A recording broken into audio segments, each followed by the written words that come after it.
এবার বিস্তারিত। সম্প্রতি দেশের মধ্যে বিভিন্ন ইস্যুতে কিছু সহিংসতা ও অস্থিতিশীল পরিস্থিতি বিবেচনায় জাতীয় ঐক্যর ডাক দিতে দেশের প্রধান রাজনৈতিক দলগুলোর সঙ্গে এবং পাশাপাশি ধর্মীয় নেতাদের সঙ্গে সংলাপে বসতে যাচ্ছেন অন্তর্বর্তী সরকারের প্রধান উপদেষ্টা অধ্যাপক ডক্টর মোহাম্মদ ইউনূস।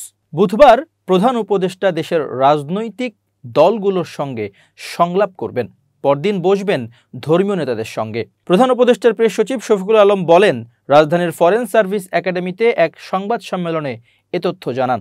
তিনি বলেন, এই দুই মিটিংয়ের উদ্দেশ্য হচ্ছে ন্যাশনাল ইউনিটির ডাক দেয়া। একই লক্ষ্যে মঙ্গলবার প্রধান উপদেষ্টা ছাত্র নেতাদের সঙ্গেও বৈঠক করেছেন বলে জানান প্রেস সচিব। প্রেস সচিব বলেন, জাতীয় ঐক্য ঘোষণা নিয়ে মঙ্গলবার সন্ধ্যায় প্রধান উপদেষ্টা ছাত্র নেতাদের সঙ্গে সংলাপ করেন। বুধবার বাংলাদেশের প্রধান রাজনৈতিক দলগুলোর সঙ্গে সংলাপ করবেন প্রধান উপদেষ্টা। পরদিন বৃহস্পতিবার তিনি ধর্মীয় নেতাদের একটি ডায়ালগের আহ্বান করেছেন। বিকেল 4টায় ফরেন সার্ভিস একাডেমিতে রাজনৈতিক দলের সঙ্গে বৈঠক হবে। কোন কোন দল অংশ নেবে সেটি স্পষ্ট করে বলা হয়নি। এ সংক্রান্ত এক প্রশ্নের জবাবে প্রেস সচিব বলেন, কোন কোন রাজনৈতিক দল অংশ নেবে তা এখনও স্পষ্ট না, তবে বৈঠকের পরই জানতে পারবেন। ধর্মীয় নেতাদের সঙ্গে কখন কোথায় বৈঠক অনুষ্ঠিত হবে তা এখনও চূড়ান্ত হয়নি।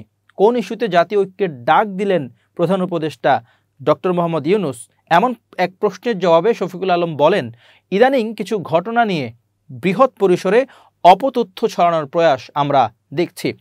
অনেকাংশেই দেখছি ভারতীয় গণমাধ্যম খুবই আক্রমণাত্মকভাবে এগুলো করছে। সেটার জন্য জাতীয়ভাবে ঐক্য তৈরি করে আমাদের বলতে হবে, তোমরা আসো দেখো কি হচ্ছে, একই সঙ্গে আমাদের জাতীয় ঐক্যটাও ধরে রাখা। তিনি বলেন, আমাদের দেশকে নিয়ে অপতথ্য ছড়ানো হচ্ছে, এখানে ইমেজের প্রশ্ন আছে। সবাই ঐক্যবদ্ধভাবে এই অপতথ্য প্রচারের বিরুদ্ধে নামতে হবে। বাংলাদেশের গণমাধ্যমগুলোকে আহ্বান করব, বাংলাদেশ নিয়ে যে ভয়ানক ধরনের মিথ্যা তথ্য ছড়ানো হচ্ছে তা জবাব দিয়ে প্রকৃত তথ্য তুলে ধরতে। এটা জাতীয় দায়িত্ব বলে মনে করি।